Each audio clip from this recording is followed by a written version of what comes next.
Welcome back to Cure for the Common Game. Today, in deck number 812, we're going to talk about Taigam, the Ojutai Master. Now, this one is a fun one. For 4 mana, we get a 3/4 monk. Instant, sorcery, and dragon spells you control can't be countered by spells or abilities. That is a beautiful line. Whenever you cast an instant or sorcery from your hand, if Taigam attack this turn, that spell gains rebound. That second ability, it's cool and all, but we're going to really focus around that first one. Instant, sorcery, and dragon spells can't be countered. Now, obviously, most of the deck is instant sorceries, and most of my creatures are, in fact, dragons. So, but there was one thing that really stood out to me, and that is Dovescape. Now, let's read Dovescape.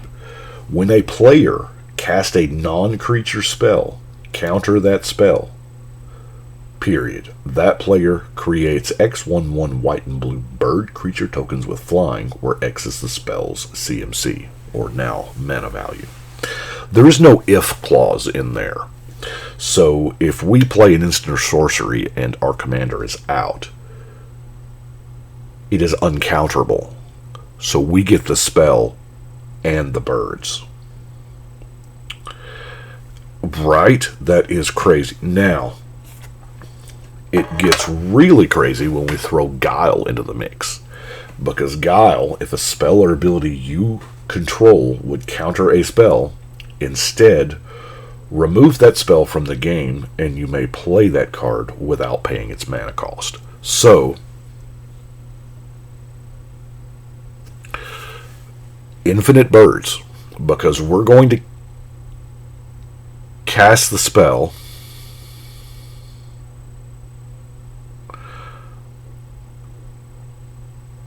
it can't be countered. We get the birds,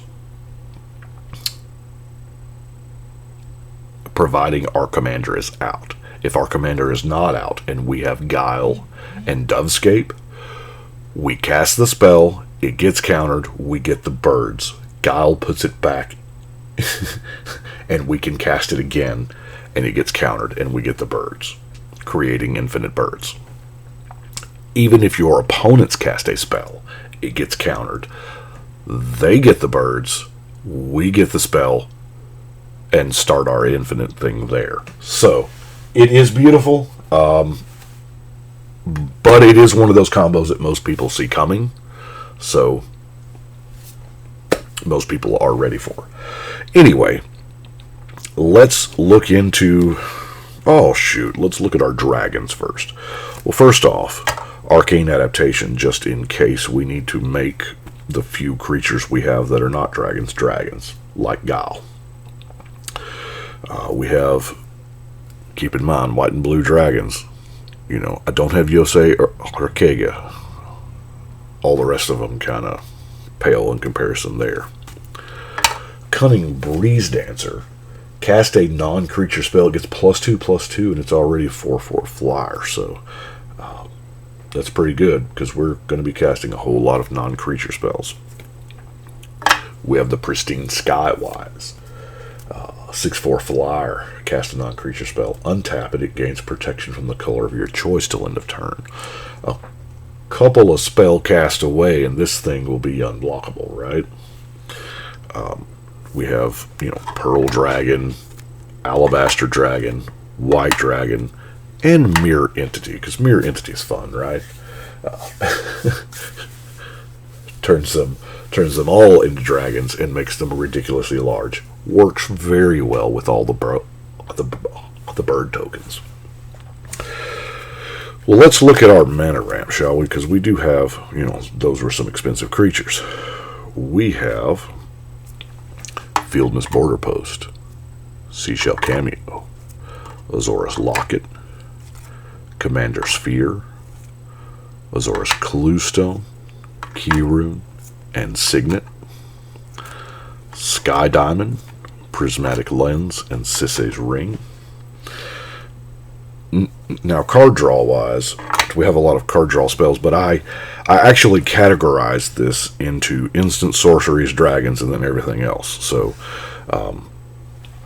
all of the instants are together, whether they are card draw or they are removal, whatever. They're all together the same with the sorceries, because that's how the deck proceeds, you know. Before we get into that, though, we do have Talrand. You know, cast an instant sorcery, you get free 2/2 Drake. That's not bad. I could not overlook that. Archetype of imagination. Most of our creatures have flying anyway, but the reason why we play it is so that our opponents don't have flying.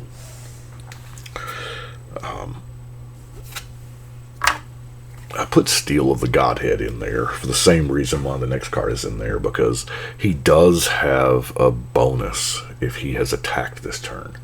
And Steele of Godhead makes him unblockable. Reconnaissance, you know, same thing there, so that we don't really put our commander in harm's way if we just got to have that rebound effect, right?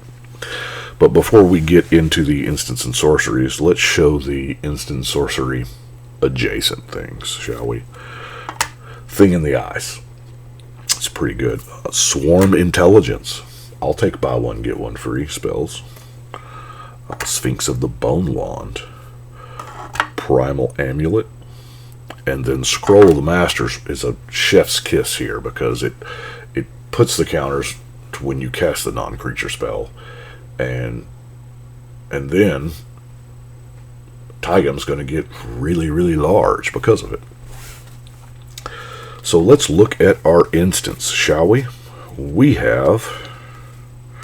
I tried to keep them as low to the ground as I could and still be, you know, somewhat useful. We have Opt. Brainstorm. Mana Tithe. God's Willing. There again, save the commander. Ephemerate. Suspend. I like Suspend as a removal spell. I really, really do. Because there's a lot of times 2 turns can make all the difference. 2 rounds of the table, shoot ya. Demystify. Rescue. Spell Pierce. Condemn. Defiant Strike. Memory Lapse. It's not too good for this format.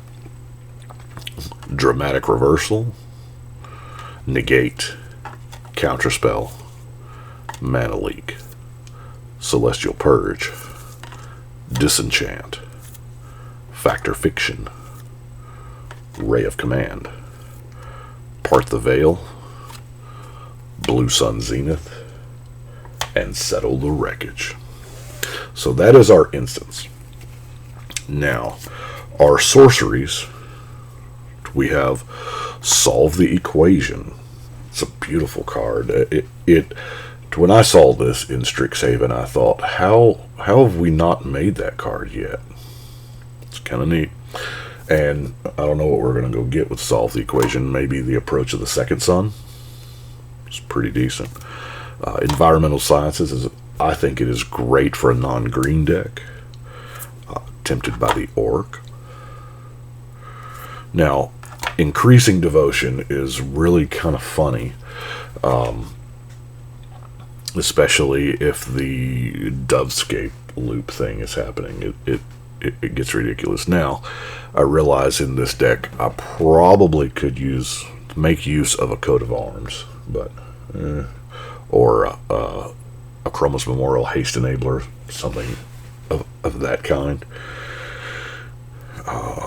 We have Sphinx's Decree. I kind of like this. It goes with the instant sorcery theme. You know, I'm the only one that's going to cast them for the next round. And then our board wipes.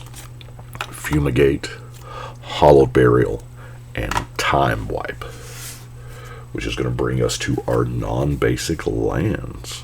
We have the Command Tower, Port Town, Glacial Fortress, Irrigated Farmland, Azorus Chancery, Razortide Bridge, Tranquil Cove, Meandering River, Sajiri Refuge, Azorus Guildgate, Evolving Wilds, and lastly, that Rogue's Passage. Really protecting our commander. Like I said, I'm excited to play this one. I have not had a chance to play it yet.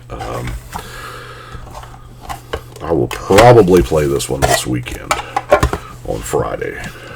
So, that is what we have got for today. Let's go put it on the wall, shall we?